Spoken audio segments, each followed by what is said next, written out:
Metropolis health care. मानस, आपके पास आता हूं मेट्रोपोलिस के लिए। हर्षदा, नंबर्स कैसे लग रहे हैं और अपडेट्स क्या हैं इससे रिलेटेड? मेट्रोपोलिस के केस में नंबर्स में कोई खराबी नहीं है आशीष। इनफैक्ट प्रॉफिटेबिलिटी करीब 9% बढ़ती हुई दिखाई दी है। 36 करोड़ का ये फिगर है। 17% से ज्यादा का ग्रोथ रेवेन्यू दिखा रहा है। 331 करोड़ का ये आंकड़ा आया।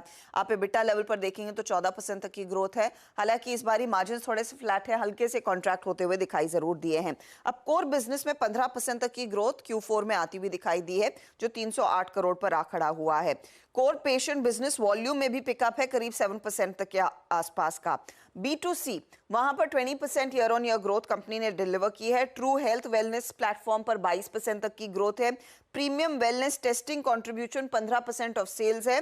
और खास तौर से B2C बिजनेस मुंबई में ही अकेला 20% तक की ग्रोथ डिलीवर कर पा रहा है। उस पैमाने पर सभी टिक्स यहाँ पर अच्छे हैं। लेकिन जो यहाँ पर अपडेट आया है कि अमीरा शाह जो कंपनी की MD हैं, वो इस पद को छोड़ती हुई दिखाई देंगी। वो अब एक नॉन एग्जीक्यूटिव रोल में आएंगी, तो उसका क्या कुछ इम्पैक्ट आता है या नहीं देखना होगा। बहरहाल मॉर्गन स्टैनली इक्वल वेट का कॉल दे रहा है और टारगेट इनका जो है वो 1792 का है। स्टॉक कर रहा है कारोबार 1900 के आसपास। अभी अपने को पता नहीं MD कौन होगा अगला, है ना? हाँ, वो नाम सामने नहीं आया। हाँ, ठीक है।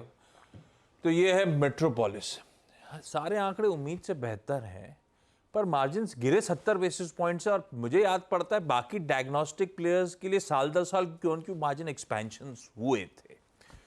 खैर, अमीरा शाह के इस डेवलपमेंट को बाजार कैसे लेगा वो अलग बात, वो देखते हैं। पर चार्ट्स पे पोजीशनिंग कैसी लग रही है मानस मेट्रोपोलिस की?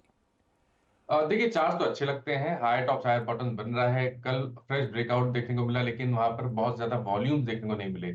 लेकिन फिर भी मेरा समझना है, क्योंकि ट्रेंड पॉजिटिव है और अगर आज पहले के 10 मिनट स्टॉक 1900 रुपए के ऊपर ट्रेड करता रहे तो खरीदारी करने के मौके होंगे। 1865 के स्टॉप लॉस से आप खरीदारी कर सकते हैं और जो नेक्स्ट टारगेट होंगे वो 1975 के आसपास के रहेंगे। तो फिलहाल के लिए खरीदारी करने के मौके दिखते हैं। लेकिन अगर आप पोजिशन ट्रेडर हैं और समय दे सकते हैं तो 2200 रुपए की टारगेट ध्यान रखिए। वो टारगेट आप सेट कर सकते हैं आने वाले 3 मंथ के लिए।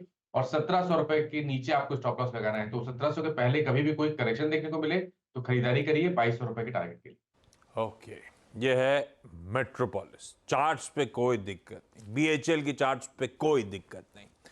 और तीसरा वायदा का नंबर जो है वो है PI इंडस्ट्रीज। सतपति साहब, आप चार्ट रेडी रखो, आता हूं आपके पास। अजदा, नंबर्स कैसे? PI के केस में यहाँ per year on year numbers मेरे पास है। रेवेन्यू में 11% तक की ग्रोथ देखने को मिली है। हालांकि नंबर्स में हमने एक चीज नोटिस की है, ये बड़ी जो एक्सपेक्टेशंस थी उससे मिस है। प्रॉफिटेबिलिटी 32% सालाना बढ़ती हुई दिखाई दे रही है। साथ ही साथ आप गौर करेंगे यहाँ पर मार्जिन में थोड़ा सा इंप्रूवमेंट जरूर है। इबिटा में 29% तक की ग्रोथ देखने को मिली है।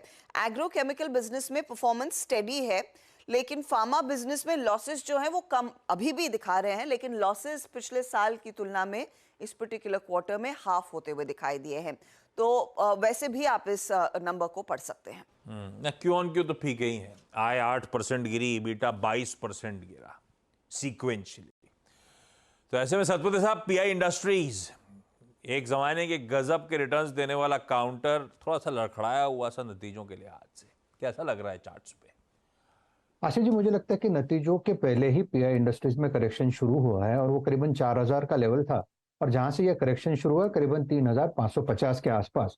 तो 3550 इसका 200 DM है। तो आज के लिए दो चीजें इंपॉर्टेंट है। अगर आप इसको मोटा मोटी देखें कि कहाँ सपोर्ट बनता है, बड़ा सपोर्ट, तो मुझे लगता है जब तक ये 3500 का लेवल इंटैक्ट है तब तक बड़ी इमीडिएट मंदी नहीं होगी। लेकिन हाँ, ट्रेंड वीक है, 3500 अगर टूटता है तो फिर मुझे लगता है यहाँ पे सेलिंग माउंट होगी। वेराज लॉन्ग साइड का ट्रेड तभी बनेगा जब ये 3700 का लेवल पार करेगा। सो 3700 और 3500 ये एक दायरा है आज के लिए।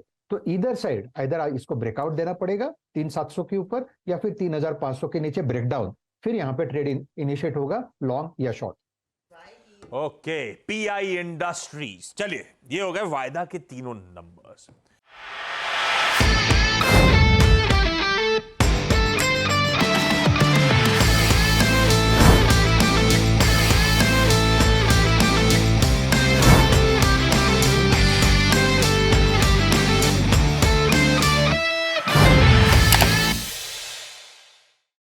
बता दें कि मनी कंट्रोल पर दिए गए विचार एक्सपर्ट्स के अपने निजी विचार होते हैं। वेबसाइट या मैनेजमेंट इसके लिए उत्तरदायी नहीं है। यूजर्स को मनी कंट्रोल की सलाह है कि कोई भी निवेश निर्णय लेने से पहले सर्टिफाइड एक्सपर्ट की सलाह लें।